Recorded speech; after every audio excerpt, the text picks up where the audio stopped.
Alright, ladies, this is Alex from Mindful Attraction 2.0, and in today's video, we're going to be talking about how to get people to like you, not just men, just people in general. Something I learned is that a lot of the times people go about it from a very superficial route of trying to get people to like them.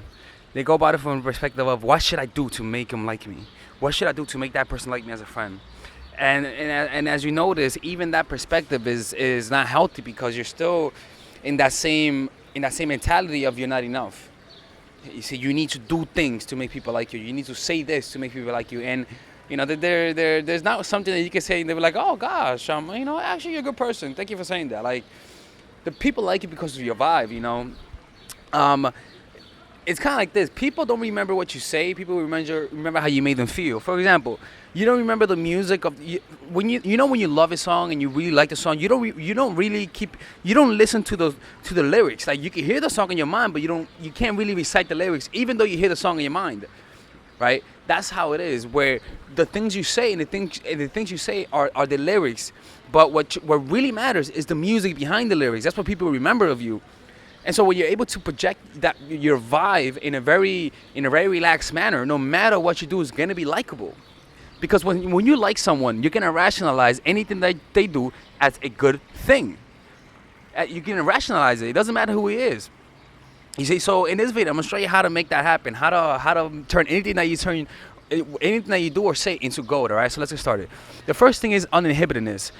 Inhibitedness is when you feel stifled. You know that hesitation you feel when you're about to say something. You know when you're in class and your professor tells you, does somebody want to introduce themselves?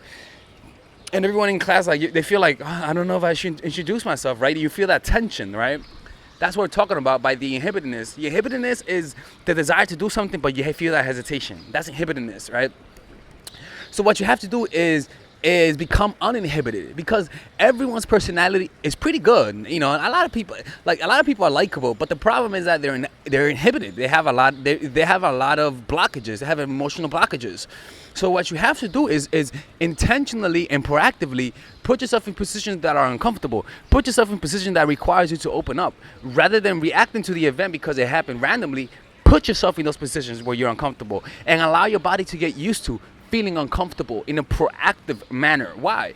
Because then your brain is going to get used to it. Your brain is going to learn how to process that inhibitedness. That inhibitedness is there because of your own judgment, other people's judgments. You're afraid to step out the box. You're afraid to do this and to do that. But little do you know that your personality is under that inhibitedness. But you have to liberate it through going through the pain. So every time you notice yourself get inhibited, like, oh fuck, I don't want to say that, or like you feel that discomfort and you try to do something to alleviate that discomfort, observe the discomfort. Notice your breath, all right? And so what's gonna happen by noticing your breath is gonna allow you to experience pain without using your mind to distract yourself. Observing the breath causes you to sit down in a seat of awareness and experience the pain. For example, when you talk to someone, rather than trying to talk, let's say you're talking to someone and there's an awkward silence, rather than trying to break the awkward silence through thinking about what to say next, you use our conscious attention and use it to your breath. And so what's gonna happen is that your body's gonna feel the discomfort, but you're not going to think about ways to alleviate that discomfort. So what's going to happen, your body's going to naturally process that discomfort. And so it's not going to be there anymore after a while. You're going to dissolve it. You're going to become immune to it. And so that inhibitedness is not going to be there no more. So next time when the awkward silence arises, you're not going to feel awkward. But now you're going to act, but from your own fruition. So it really comes down to first removing that inhibitedness, removing that fear. Because when you talk with fear and inhibitedness, people feel that. People really feel your lack of confidence. So what you have to do is first become okay with your lack of confidence. Become okay with not being cool. And people are going to accept you. The thing is, people don't accept people who don't accept themselves. But people accept people who accept themselves, no matter how shitty they are. For example, you see me, the way I talk crazy, right? You know what I'm saying? I do a lot of shit. But the reason why you guys accept me is because I accept myself. I'm like, yo, this is how I am. I mean, take it or leave it. I want you guys to take it, but if you guys don't like it, that's fine. But you guys would have a problem if I was afraid of being who I really am. You guys will feel that. And so the problem is not you. The problem is, are you accepting yourself?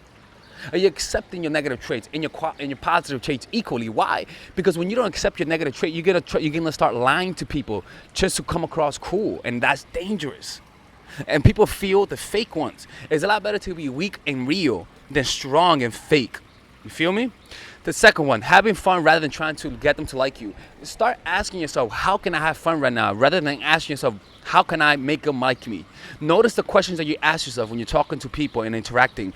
Do you ask yourself questions that's based on how can you get them to like you? Or do you ask yourself questions that's based on how can you have fun?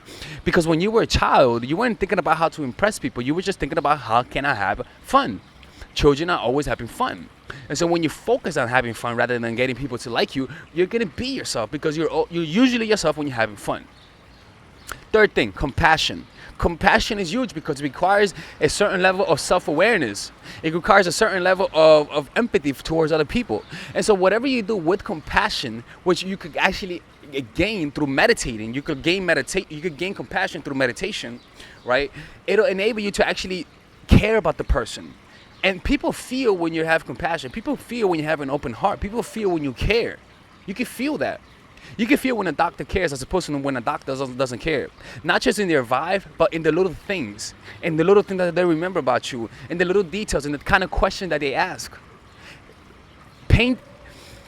Instilling compassion in everything that you do will inevitably increase the quality. And that also comes into your personality. The fourth one, mess with them. Ask yourself questions like, what you gonna do if I say this? For example, remember when I said, ask yourself questions of how can I have fun? Ask yourself, what you gonna do if I do this? What you gonna do if I do that? You know what I'm saying? It's kind of like fucking with them. Like the thing is that you gotta make sure who you're talking to. That's the first one, right? Make sure they're not someone who controls your destiny, who controls your finance, who controls a certain element of your life that's important.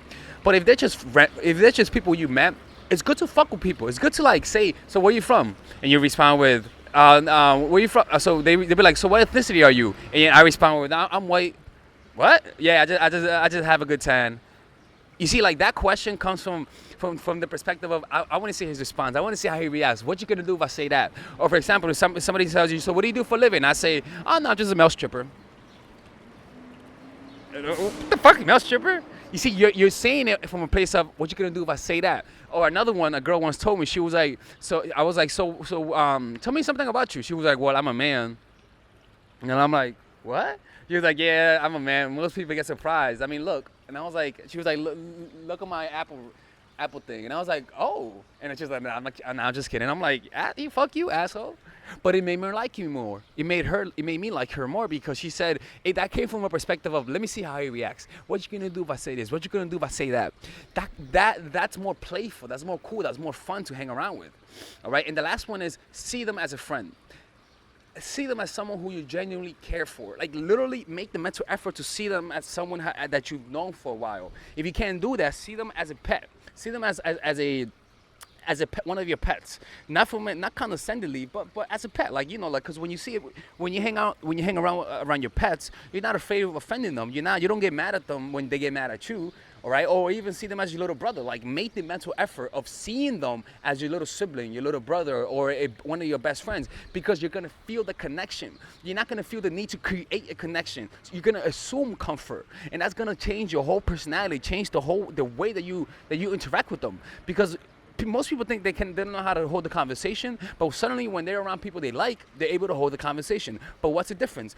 The difference is that you just feel like you know them, and so you feel like you can beat yourself. So when you actually see them as people that you actually know or that you're comfortable with, you're gonna be able to be comfortable with them, and so they're gonna be able to feel that. And there's something that's called mirror neurons, where if you feel some way, they're gonna feel it. See what I'm saying? These are very quick routes and very quick ways to become more likable, all right? So anyways, this is Alex from mindfulattraction.org. If you guys need one-on-one coaching, so go to mindfulattraction.org. And this is it for me today. I may make one more video. I'm trying to see what the hell I could shut this off. I may make one more video, so I hope this was recording, because if it wasn't recording, guys, look, I'll be pissed off. Yeah, there you go. Anyways, take care and have a good day. Bye-bye.